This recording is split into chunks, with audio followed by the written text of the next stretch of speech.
എല്ലാവർക്കും വന്ദനം. മെയ് മാസത്തിൽ വീണ്ടും ഒരു പുതിയ ആഴ്ച ദൈവം നമുക്ക് ദാനമായിട്ട് തന്നു.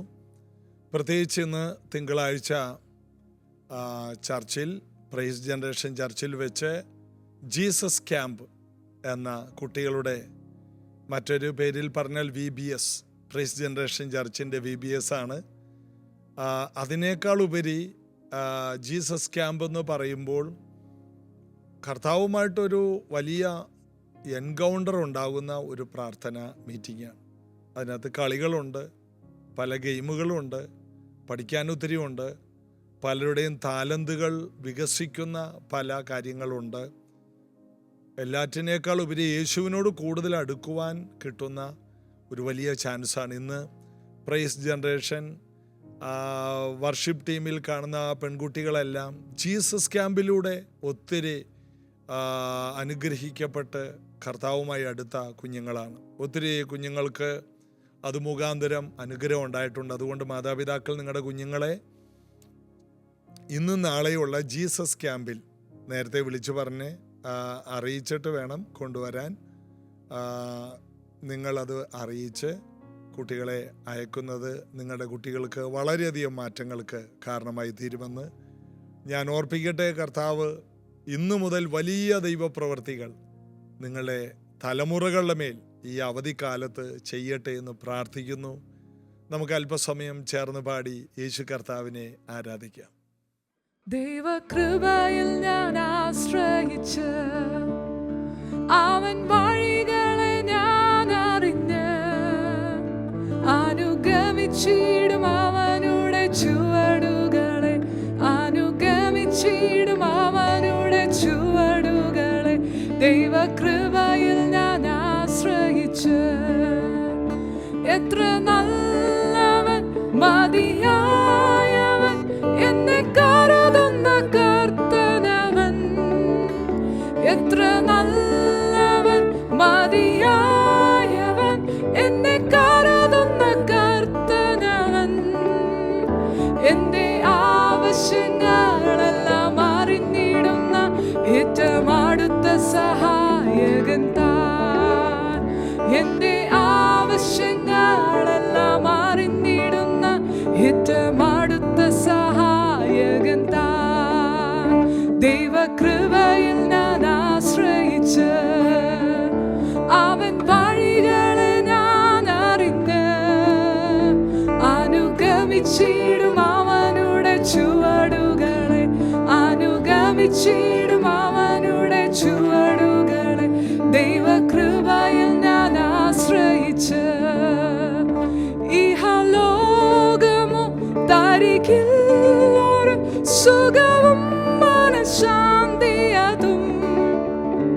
ഇഹലോകമോ തരികിൽ ഒരു സുഖവും മനഃശാന്തിയതും. എന്റെ യേശുവിന്റെ തിരുസന്നിധിയിൽ എന്നും ആനന്ദമുണ്ടെനിക്ക്. എന്റെ യേശുവിന്റെ തിരുസന്നിധിയിൽ എന്നും ആനന്ദമുണ്ടെനിക്ക്.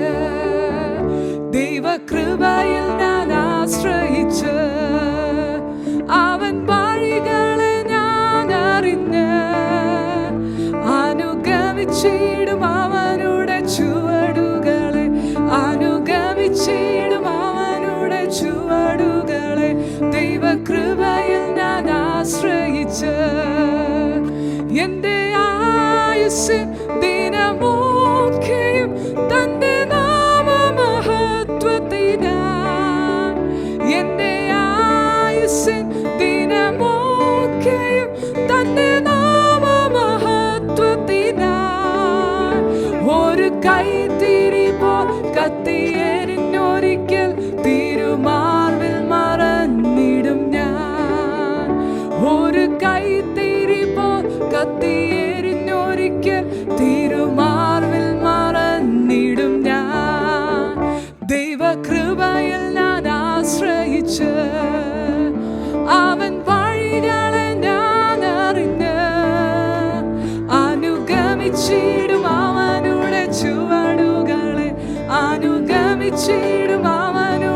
ചുവടുകളെ ദൈവകൃപയിൽ ഞാൻ ആശ്രയിച്ച് അവൻ വഴികളെ ഞാൻ അറിഞ്ഞ് അനുഗമിച്ചിടും അവനുടെ ചുവടുകളെ അനുഗമിച്ചിടും അവനുടെ ചുവടുകളെ ദൈവകൃപയിൽ ഞാൻ ആശ്രയിച്ച്. അപ്പോസ്തല പ്രവൃത്തികൾ 2-ാം അധ്യായത്തിൽ നമ്മൾ തുടരുകയാണ്. അപ്പോസ്തല പ്രവൃത്തി പരിശുദ്ധാത്മാവിൻ്റെ പ്രവൃത്തിയാണ്. അപ്പോസ്തലന്മാർ എവിടെയാണ് പ്രവൃത്തികൾ ആരംഭിച്ചത്? പരിശുദ്ധാത്മാവ് വ്യാപരിക്കാൻ തുടങ്ങിയപ്പോൾ അവരുടെ പ്രവൃത്തികൾ അവിടെ ആരംഭിക്കുകയാണ്. അതിനു മുമ്പ് അപ്പോസ്തലന്മാർ ഉറങ്ങുന്നവരും പിന്മാറ്റക്കാരും തള്ളിപ്പറയുന്നവരും യേശുവിനെ ഇട്ടേച്ച് ഓടുന്നവരൊക്കെ ആയിരുന്നു. എന്നാൽ പരിശുദ്ധാത്മാവ് വന്നപ്പോൾ അവരുടെ ജീവിതം മാറി. പരിശുദ്ധാത്മാവിൽ നിറയുന്ന വ്യക്തികളുടെ ജീവിതം മാറും. പഴയ കാലത്തൊക്കെ ഈ സാരിയുടെ കളറ് വിൽക്കാനായിട്ട് ആൾക്കാർ വഴിയിലൂടെ പോകും. അപ്പോൾ ആ കാലത്ത് സാമ്പത്തികമായിട്ടൊക്കെ വളരെ ബുദ്ധിമുട്ടുള്ള കാലത്ത് ഹാഫ് സാരിയൊക്കെ ഉടുക്കുന്ന കാലമുണ്ട്. ഞാനൊക്കെ ചെറുതായിരിക്കുന്ന കാലത്ത് ഞങ്ങളുടെയൊക്കെ ചേച്ചിമാർ ഹാഫ് സാരി ഉടുക്കും. അപ്പോൾ വെള്ളസാരി ഉണ്ടെങ്കിൽ ഈ കളറ് പലതരത്തിലുള്ള കളറ് മേടിക്കും. വഴിയിലൂടെ കളറ് വിൽക്കാൻ പോകുന്ന ആളോട് കളറ് മേടിക്കും. മഞ്ഞ കളറ് ഈ സാരിയിൽ മുക്കിക്കഴിഞ്ഞാൽ വെള്ളസാരി മഞ്ഞയായി, അടുത്ത ദിവസം അത് പച്ചസാരിയായി, അടുത്ത ദിവസം അത് വേറൊരു കളറായി, റോസ് സാരിയായി. ആൾക്കാർ തന്നെ അതിശയിക്കും. അന്ന് സാരിയൊക്കെ അധികം ഇല്ലാത്ത കാലത്ത് ഞങ്ങളുടെയൊക്കെ ചേച്ചിമാർ ഓരോ ദിവസവും ഓരോ കളർ സാരി, ഒരൊറ്റ സാരിയേ ഉള്ളൂ, എന്നാൽ പല കളറാക്കി മാറ്റും. ഇതുപോലെ പരിശുദ്ധാത്മാവിലോട്ട് ഒരാൾ മുങ്ങിക്കഴിഞ്ഞാൽ ആ ആളങ്ങോട്ട് മാറിപ്പോകും. പരിശുദ്ധാത്മാവിൽ മുങ്ങിക്കഴിയുമ്പോൾ ആളുടെ ജീവിതം തന്നെ ആ കളറിലായി മാറും. പരിശുദ്ധാത്മാവിൻ്റെ കളറിലേക്ക് നമ്മൾ മാറുക. ഇതാണ് പെന്തക്കോസ്ത് നാളിൽ സംഭവിച്ചത്. നാം പരിശുദ്ധാത്മാവിലേക്ക് വരുമ്പോൾ നമ്മുടെ ചിന്തകളല്ല, നമ്മുടെ വാക്കുകളല്ല, നമ്മുടെ സംസാര രീതികളല്ല, നമ്മുടെ പ്രവർത്തികളല്ല, എല്ലാം പുതുതാകുകയാണ്. യേശു ക്രിസ്തുവിൽ ആകുമ്പോൾ പുതിയ സൃഷ്ടി എന്ന് പറയുന്നത് ഒരുവൻ ക്രിസ്തുവിൽ, ക്രിസ്തു എന്ന വാക്കിൻ്റെ അർത്ഥം അഭിഷിക്തൻ, അഭിഷിക്തനിലേക്ക് വരികയാണ്. നമ്മൾ അഭിഷേകത്തിലേക്ക് വരികയാണ്. നമ്മൾ പുതിയതാകുകയാണ്. പഴയത് കഴിഞ്ഞുപോയി, സകലതും പുതിയതായി തീരുകയാണ്. ഇതാണ് പരിശുദ്ധാത്മാവ് അപ്പോസ്തല പ്രവൃത്തിയിൽ ചെയ്തത്. അപ്പോസ്തലന്മാരെ ആക്ഷേപിച്ചപ്പോൾ ഇവർ പുതിയ വീഞ്ഞാണ് കുടിച്ചതെന്ന് പറഞ്ഞപ്പോൾ പത്രോസ് എഴുന്നേറ്റ് നിന്ന് പറഞ്ഞ പ്രസംഗത്തിൻ്റെ ഭാഗമാണ് നമ്മൾ വായിച്ചുകൊണ്ടിരിക്കുന്നത്. അന്ത്യകാലത്ത് സകല ജഡത്തിന്മേലും ഞാൻ എൻ്റെ ആത്മാവിനെ പകരും. നിങ്ങളുടെ പുത്രിമാർ പ്രവചിക്കും, നിങ്ങളുടെ യൗവനക്കാർ ദർശനങ്ങൾ കാണും, നിങ്ങളുടെ വൃദ്ധന്മാർ സ്വപ്നങ്ങൾ കാണും, നിങ്ങളുടെ വീട്ടിൽ അതിൻ്റെ നന്മയുണ്ടാകും. പരിശുദ്ധാത്മാവ് വന്നു കഴിയുമ്പോൾ ആദ്യം സ്വന്തം ഭവനത്തിൽ നന്മകൾ ഉണ്ടാകും. നിങ്ങളുടെ കുടുംബത്തിലെ വ്യക്തികൾക്ക് വളരെ മാറ്റമുണ്ടാകും. സ്വപ്നങ്ങളുണ്ടാകും, ദർശനങ്ങളുണ്ടാകും, വാക്കുകൾ തന്നെ മാറും, പ്രവചിക്കും, ഇതുവരെ പറയാത്ത വാക്കുകൾ ഉപയോഗിക്കും, ഇതുവരെ കാണാത്ത കാഴ്ചകൾ കാണും, ഇതുവരെ ഇല്ലാത്ത സ്വപ്നങ്ങൾ ഉണ്ടാകും, വീടേ അടിമുടി മാറും. പരിശുദ്ധാത്മാവ് ഒരു വ്യക്തിയിൽ വ്യാപരിച്ചാൽ, സഭയിൽ ഒന്ന് നിറഞ്ഞു നിന്നാൽ, കടന്നുവരുന്നവർ കളർ വെള്ളത്തിൽ സാരി മുക്കിയെടുത്തപ്പോൾ എങ്ങനെയാണ് അങ്ങനെയായി സഭയിൽ വരുന്നവരെല്ലാവരും മാറുന്ന ഒരനുഭവമാണ് പരിശുദ്ധാത്മാവിൻ്റെ പകർച്ച. ആ പകർച്ചയിലേക്ക് എല്ലാവരും തന്നെ കടന്നു വരണം. സഭയിൽ കർത്താവിൻ്റെ സന്നിധിയിൽ വരുന്നവർ നിങ്ങൾ വന്ന് നിറഞ്ഞ് ഒരു പുതിയ അനുഭവത്തിലേക്ക് മാറണം. അതിനാണ് പരിശുദ്ധാത്മാവിനെ സഭയിൽ ദൈവം തന്നിരിക്കുന്നത്. പൗലോസ് എഫെസോസിൽ ചെന്നപ്പോൾ 12 പേരെ കണ്ടപ്പോൾ ചോദിച്ചത്, നിങ്ങൾ പരിശുദ്ധാത്മാവിനെ പ്രാപിച്ചുവോ എന്ന്. കൊർന്നല്യോസിൻ്റെ വീട്ടിൽ പത്രോസ് വചനം പറഞ്ഞുകൊണ്ടിരിക്കുമ്പോൾ എല്ലാവരുടെ മേലും പരിശുദ്ധാത്മാവ് വന്നു. ഇതിൽ നിന്നെല്ലാം മനസ്സിലാക്കുന്നത് പൗലോസ് പറയുന്നത് ഇത് പ്രാപിച്ചേ മതിയാവും. പരിശുദ്ധാത്മാവിൻ്റെ നിർബന്ധം എന്ന് പറഞ്ഞാൽ വചനം എവിടെയെങ്കിലും പറഞ്ഞാൽ അവിടെ ഉടനെ കേട്ടവരുടെ മേൽ പരിശുദ്ധാത്മാവിൻ്റെ കവിഞ്ഞൊഴുക്കുണ്ടാകും. ഇന്ന് ഇത് കേട്ടുകൊണ്ടിരിക്കുന്ന നിങ്ങളുടെ മേൽ ഈ പകർച്ച കർത്താവ് നൽകി തന്ന് നിങ്ങളെ പുതുക്കിയെടുക്കും. കർത്താവിന് ഒന്നും തന്നെ അസാധ്യമല്ല. കർത്താവിൽ നിറയുക. കഴിഞ്ഞ ദിവസം ഞാൻ മസ്കറ്റിൽ ഒരു സഭയിൽ ചില ദിവസങ്ങൾ ശുശ്രൂഷിക്കുകയുണ്ടായി. ആ സഭയിലെ കോർഡിനേറ്ററായിട്ട് നിൽക്കുന്ന അനുഗ്രഹിക്കപ്പെട്ട ഒരു സഹോദരനുണ്ട്. പല ദൈവദാസന്മാർക്ക് തുല്യനാണ് അദ്ദേഹം. അദ്ദേഹത്തിൻ്റെ ജീവിതം എല്ലാവർക്കും തന്നെ ഒരു അത്ഭുതമാണ്. ഒന്നുമില്ലാതെ വന്ന് ഒരു ജോലിയിൽ പ്രവേശിച്ചു.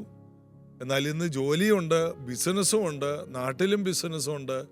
ദൈവം തന്നെ സാമ്പത്തികമായിട്ട് അനുഗ്രഹിച്ചു, നല്ല കുടുംബജീവിതം കൊടുത്തു, നല്ല തലമുറകളെ കൊടുത്തു. വളരെ ചെറുപ്പക്കാരൻ. അദ്ദേഹത്തെ പരിചയപ്പെട്ട് കഴിഞ്ഞപ്പോഴാണ് മനസ്സിലായത്, വർഷങ്ങൾക്ക് മുമ്പ് ഞാൻ എൻ്റെ ശുശ്രൂഷ ആരംഭിച്ച കാലത്ത് ഞാനായിരുന്ന സഭയിലെ ഒരു ആൻറ്റിയുടെ മോനാ. അവൻ അന്ന് ആ ചർച്ചിൽ വരുമ്പോൾ അവൻ 5ാം ക്ലാസ്സിൽ പഠിക്കുകയാണ്. വളരെ കഷ്ടങ്ങളിലൂടെ പോയ ഒരു കുടുംബം. അന്ന് ഞങ്ങളുടെ സഭയിൽ എന്തെങ്കിലും ഉണ്ടോ എന്ന് ചോദിച്ചാൽ ഇരുന്ന് ആരാധിക്കാൻ ഞങ്ങൾക്ക് പായയില്ല. ഞങ്ങൾ ഇരുന്ന് ആരാധിക്കുന്ന പായ ഏതാണെന്ന് പറഞ്ഞാൽ ഈ മത്തി ഉണക്കാനിടുന്ന ഒരു പനമ്പുണ്ട്. അതിനകത്തിരുന്നാണ് ഞങ്ങൾ പാട്ടും പ്രാർത്ഥനയും കിടന്നുറങ്ങുന്നതും അതിൽ തന്നെയാണ്. ഇല്ലായ്മകളുടെ കാലം. കടൽ തീരത്ത്, കൊച്ചിയിലെ കണ്ടക്കടവ് എന്ന് പറഞ്ഞ സ്ഥലത്ത് കടൽ തീരത്ത് ഒരു കൊച്ചു ഭവനത്തിൽ മീൻ പിടിക്കാൻ പോകുന്ന മാത്യു ചേട്ടൻ്റെ വീട്ടിലെ ഒരു കൊച്ചു വീട്ടിനകത്താണ് കാര്യങ്ങൾ പോകുന്നത്. അന്ന് ആ സഭയിൽ ഞങ്ങൾക്കാകെ ഉള്ളത് പരിശുദ്ധാത്മാവിലുള്ള ആരാധനയാണ്.